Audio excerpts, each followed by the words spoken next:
Welcome to episode 9 of Design Curious Podcast. I'm your host and mentor, Rebecca Ward. Today, we are talking about the anatomy of an interior design firm.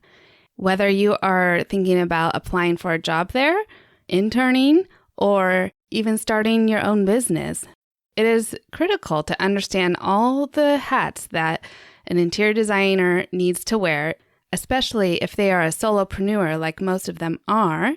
But if you're thinking you might want to grow your firm into a larger company, this is a great way to show you all the areas you can expand to, who you need to hire. And so let's get into it. You're now listening to Design Curious, a place where you, creative one, are here to learn about what it really is like to be an interior designer. And I'm your host and mentor, Rebecca Ward. If you're worried about how to succeed in a creative career, if you're ready to learn your next steps to become an interior designer, and if you want the satisfaction of doing something you love every day, you are in the right place. Grab a coffee, a notebook, and let's dig into today's episode. All right, let's get into the anatomy of an interior design firm. So, interior design firms and architecture firms are set up, I would say, very similarly to some law firms. All of them do likely billable hours. The hierarchy of designers is similar to the hierarchy of lawyers within a firm. So it's not dissimilar, and all of them are professionals, so it makes sense. But let's look at it from the top down. So at the very top, obviously, is the CEO or the owner, often the principal designer. So this person is the one who started the firm, the visionary for the firm, often the one calling the shots on how the client's design projects are going to run. They can also be known as the design director. Sometimes in larger firms, they are not actually doing any of the sourcing or drawings themselves. They are only dictating where the design goes for that client, setting the vision, and then letting the rest of the team take care of the details. So that is the owner, principal designer, and design director. Under that, you'll have probably the senior designer or lead designer. You might have an associate designer or an intermediate designer, then a junior designer. So sometimes smaller residential firms might just have a principal, and then they'll hire a junior who might elevate to a lead designer later on. And then under the junior designer, you might also have a design assistant, and that person might not have as much education or experience as a junior designer or the one designers above them, but they might have some education or some experience. And so therefore they are qualified to, do a little bit of research or do some drawings. You might also even have a drafts person at the firm who only does the drawings, because that's kind of a big job in itself. So it just depends on the size of the firm. You might have all of these, or you might just have one or two, or it could just be, like I said, the principal designer at the firm. So even if there is just one person, what we call a solopreneur, they're still going to wear all the other hats that the business needs them to wear. So if the firm is larger, there's obviously going to be other people that can wear these hats. But besides just the fun part of designing and making selections and doing the drawings and creating a beautiful product for the client, then we get into the business and the execution part. So adjacent to the design team would probably be the production team. So this is after the design is presented, the client loves it, then it goes into production. So you might have a project manager who is going to oversee the contractors, make sure that the design gets implemented correctly. They could also be called a director of production.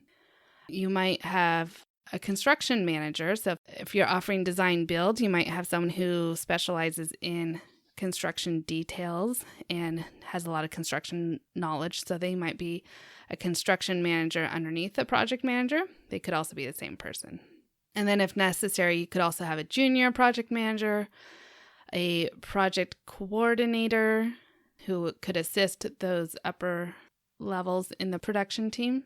And then in that team, I would also put the expediter or the procurement coordinator. Now, some firms might call this the design assistant, but this person will be placing and tracking all of the orders that get placed for especially the furniture and any finishes and accessories and things like that. So any purchase orders that get made, sent to the vendor, payments, all that stuff gets tracked by the expediter. Then we'll go over to the operations team. So the person in charge of operations could be called the director of operations or the COO, the chief operations officer. And under the operations team, you'll also have what I call the client relations manager. So this could be the person who is doing your intake calls, your client onboarding, or we call it discovery calls as well.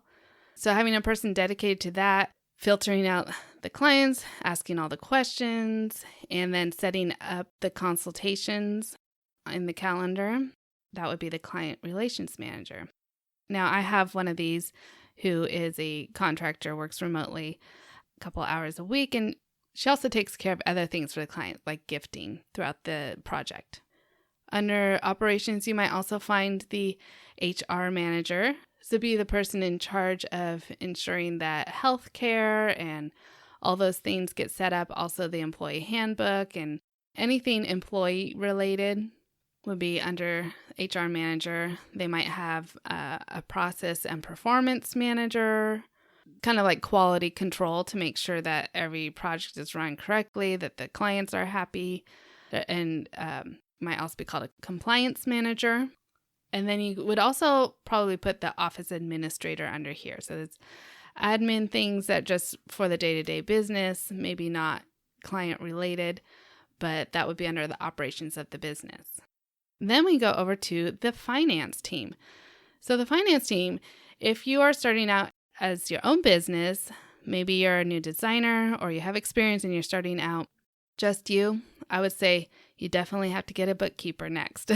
That's going to be your first hire because that's so important. It's keeping your books straight, keeping them organized and ready for taxes at the end of the year. So under the finance team, you'll have your bookkeeper.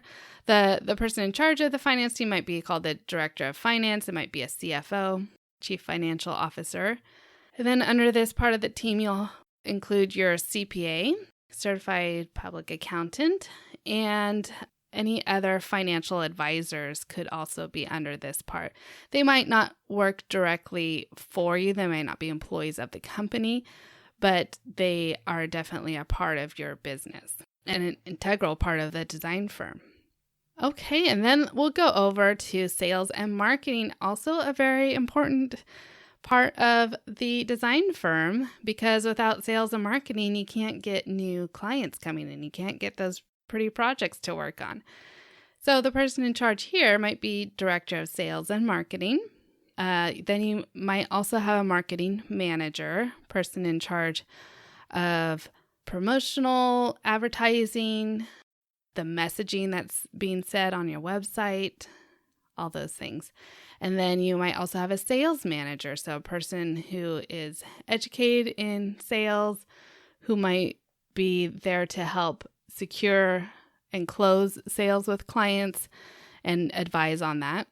Might have a public relations manager and a branding manager, someone to manage the website, and a digital or social media manager.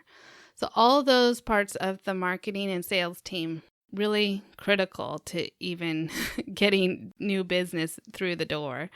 So if you are a solopreneur, you are the one that's wearing all of these hats. I didn't count it out, but there's probably like 20 here. And so that is quite the job. So you might not know what you're signing up for when you decide to open your own firm. I certainly didn't think of it this way.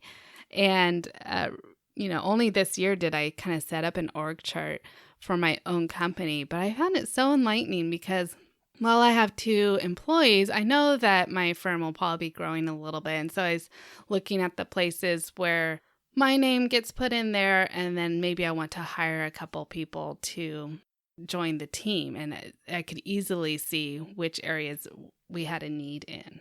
So that is the anatomy of a design firm.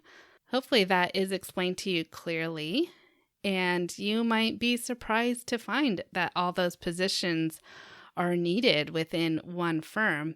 If you are looking to go work for another firm, now you can kind of understand all the parts that are needed. Or if you're even just going to work for one designer, now you can understand why their time is so important and that they are being pulled in so many different directions that as an employee of that designer, you might have to also wear several different hats, whether you like it or not. But to be honest, this is the kind of information I actually wish I had when I was starting out. So now you've got it, and you can use this to help you as you're starting out in your career.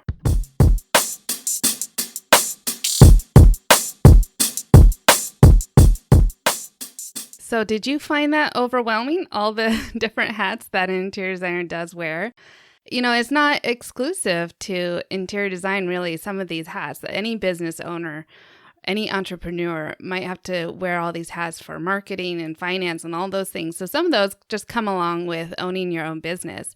And then a lot of it, like the design portion and some other aspects, are pertaining specifically to interior design. But hopefully this is helpful for you if you're thinking about going on your own. I certainly wasn't aware of all the positions I needed to be in to be an entrepreneur.